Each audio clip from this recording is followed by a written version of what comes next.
It's really lovely to see you all. I mean, 2 weeks ago I was having surgery on my knee, still recovering, still hop along James with the crutches. I've got another month to go, bouncing on one leg, but hopefully that means that we can get out and about again with our sacred journeys out in the countryside, and I can walk in the hills again, be like Maria von Trapp. I know, and I was very sorry that you weren't able to come to the Dr Alex Ling talk in Glastonbury yesterday. I really wanted to go, but I'm so pleased you went with your lovely friend Jo. So tell us what it was like. Oh no, it was brilliant. Obviously, you know, he's doing a thing for the solar eclipse, and he's asking people all over the world to do a hum. If you can imagine at a certain time of the day that people all over the world are going to do the and again, it's that resonance with what's similar to what he says is a cat's purr, and also the noise that whales make. And it's connecting with the quasar, that is a massive body of water, it's discovered, and really is this primordial ocean of consciousness with which actually Earth and our solar system and our universe was birthed. And he says that we're aiming to do this for 4 minutes, 28.1 seconds, and that's the duration of the total eclipse. This hum is all about love and connection to nature, to Mother Earth.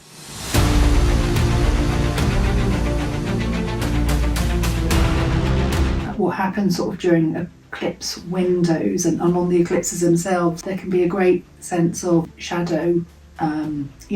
Basically our awareness of our own light and our own shadow, and so sometimes fear can really creep in, and it's really important actually that we don't let that creep in, which is why I really would like to do this hum, and we did a good hum yesterday, because I think it's really important that we do unite and keep our vibration, our mind, our consciousness as high as possible.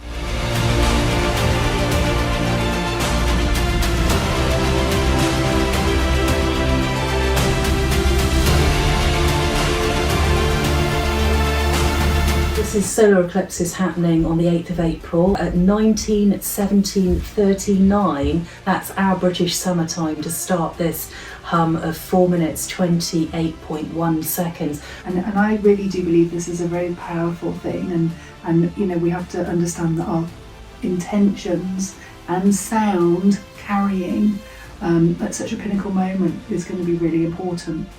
So this is the water that's from Dr Alex Ling. He's made frankincense and myrrh soluble. Ooh. It's interesting, isn't it? But he's also got monatomic gold, and it does some very strange things to the pineal gland. And in bearing in mind that the pineal gland releases a natural chemical called DMT, known as the spirit molecule, which is believed to activate spiritual experiences. Again, it's that, the pineal gland being related very much to the third eye. Well, I mean, it certainly tastes very mineral-like, because I know you've got 2 spring waters, one from the Chalice Well, is it the Red Spring, and also a spring in Wales. I certainly felt this rush upwards, and suddenly the feeling that it spread to every molecule and the space between every molecule in my body. Frankincense, myrrh and gold. Interestingly, I think Jesus was brought that as a gift, wasn't he? I think also what it does is enables a bit of help to link to the Christ conscious energy, doesn't it? Absolutely, and I think that's really important right now, because we've just had Mercury go retrograde as of yesterday, so we're probably feeling like the brakes have been put on all forms of communication. That's happening in Aries. And so again, it's not to fall into fear about this, a Mercury retrograde, because Mercury goes retrograde 3 times a year. It's approximately 3.5 weeks a time. We're actually fairly well versed at this. So the brakes are pulled, it feels, in some projects. That can be quite difficult in Aries, because obviously Aries energy wants to bound forward, and it needs to wants and desires to make progress. But we've got to get things right, And actually that's what Mercury retrograde's about. It's about, if you want to do something, do it properly. And so you need to go and look back and review things and plan. You need to slow your thinking down so that you don't make mistakes. And then there's also obviously the eclipse itself, which is in Aries, 18, 19 degrees, which is actually conjunct Chiron at the same time. Now, Chiron, we know, is the wounded healer. It's about embracing our vulnerability. It's about seeing our wounds as our gift to the world and the gift for our soul. But also we're dealing with this nodal axis of Libra and Aries, and these, so the polarities of these two, vying, and the Aries is the desire to fulfill the ego's needs, and then Libra can be considered the need to compromise and keep the peace, and this real sort of push and pull. Really push and pull. There can be frustration, about not getting what you want done as quickly or as what you need to satisfy you. But there really is, we've got to meet in the middle somewhere. Sometimes it's helpful just press the pause button before you react. Yeah. And just taking time. It's choosing that middle way. It's not to be moaning all the time. It's trying to be more positive, but we're trying to find a centre, middle way of peace and harmony. Absolutely. And that's tricky. That is really tricky, but to really think about what we're thinking about, our intentions for something, because they're all power, aren't they? And we need to try and be as positive and as loving and as caring and compassionate as we can. But there's equally the other side where you have to be careful that you're not over compromising and over people pleasing. So it's really, it's a huge evaluation about your relationships. Are you over compromising and doing too much for other people, which can obviously be disempowering, or are you actually being quite selfish? So it's this selfishness, but remember, it's the justice, it's the balance. What I've also found personally as well is that there's a surrendering within this as well. There's a letting go of stuff that no longer serves you, and a surrendering that got to be still at the moment. I can't be full of action that Aries wants me to be, and we've just got to go with the flow. We can't fight the universe's energy, really, can we? Tell me about these crystals. Why have you brought these? So the reason I brought these are, so this is actually chrysocolla and malachite, and they grow naturally together, and this is a natural found crystal. It's been slightly polished, so that you can see the beautiful colours emerging of turquoise and green. And it's a botryoidal crystal, which basically means that's the habit with which it grows. And botryoidal means like bubbling, like grapes. And so if you can imagine these, and it's very copper rich as well, very, very copper rich, again relating to the planet Venus, but very, very important for us women. So it's a stone of compassion. It's also the stone of release and clearing pain and suffering. Now, some people use this for joint issues, knees. Thank you. Interestingly. So a lot of people do use it for joint pain, but more than that, it's about the stuff that's stuck, the trapped emotions, the trapped energy that's in our bones, in our body.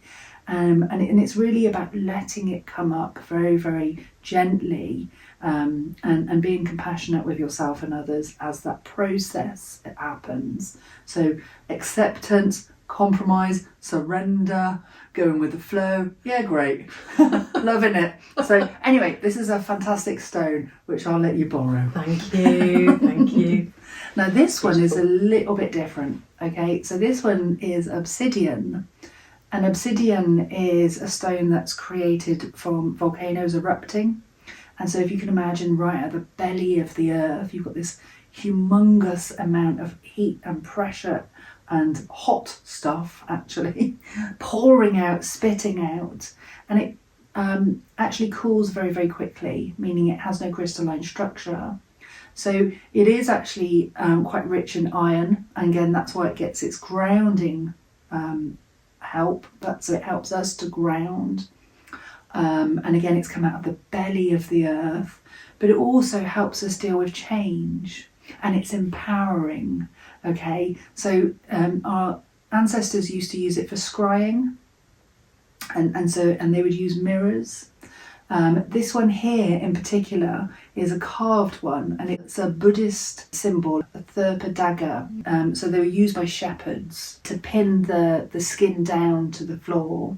There's also a traditional belief that these are about pinning down our demons. It's really about our inner fears. And so people are having a lot of dreams. All this stuff is emerging up from us, which is actually what eclipses do. It brings and it reveals our greatest fears. It reveals actually our greatest light as well. Because in our fears, when we overcome them, we find this immense power.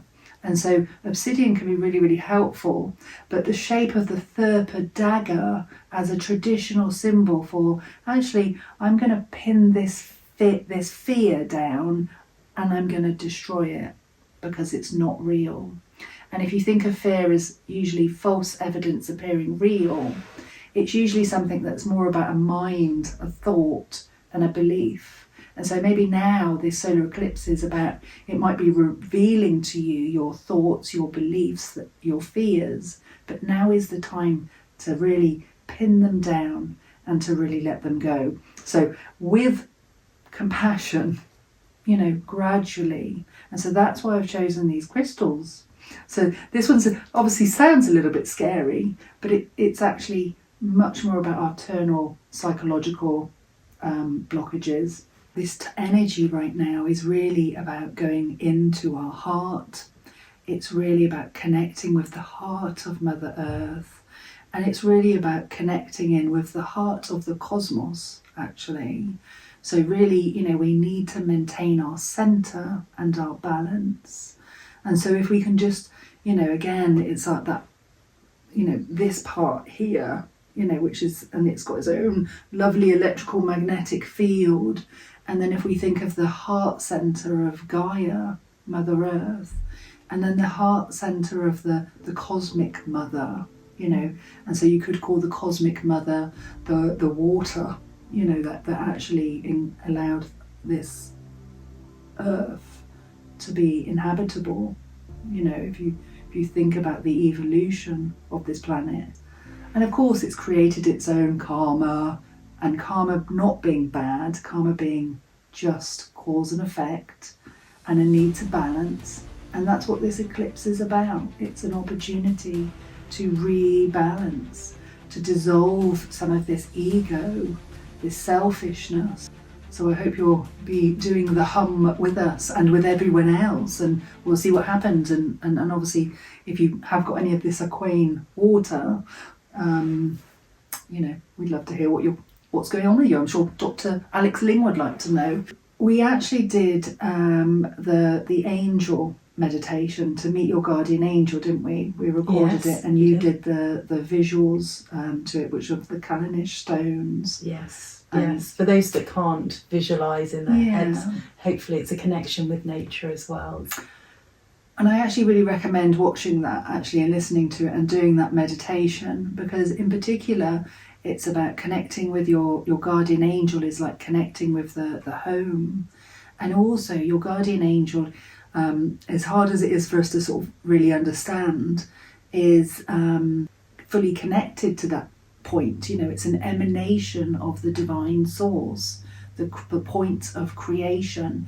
And it also helps us to understand that we're safe and that we're connected and that where we are right now is where we need to be, and that's okay.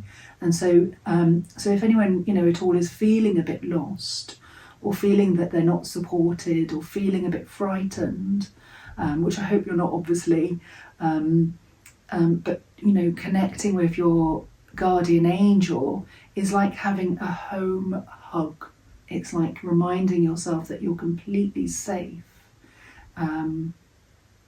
and connecting with these guardian angels can be immensely empowering as well, and help your psychic senses, you know. So that's on the SoulPod Harmony YouTube channel. We also have grounding your energies, cleansing, realigning, the whole shebang. That's free to you to watch as well. And these offerings come from our heart, hoping to support you in all of this, as well as the connection to the earth, Mother Earth, the nature spirits with our sacred journeys. Yeah. And thank you so much for all the wonderful positive feedback we've received from that. There's another one that's being cooked up at the moment, so watch this space. It'll be coming on YouTube soon. Interestingly, with water. I find it interesting how, at the moment there seems a lot of focus in the spiritual community on Mother Earth, on stone, and on water, and it's really exciting that people are finally, seeing these as important. Again, recommend grounding during this time, staying in your heart center, connecting with the heartbeat of Mother Earth and with the heartbeat of the cosmos. And if you can see them as mothers, that's really, I think, really going to be helpful for us all. Thanks so much, Kelly. Lovely to see you. And you. And see you all again soon.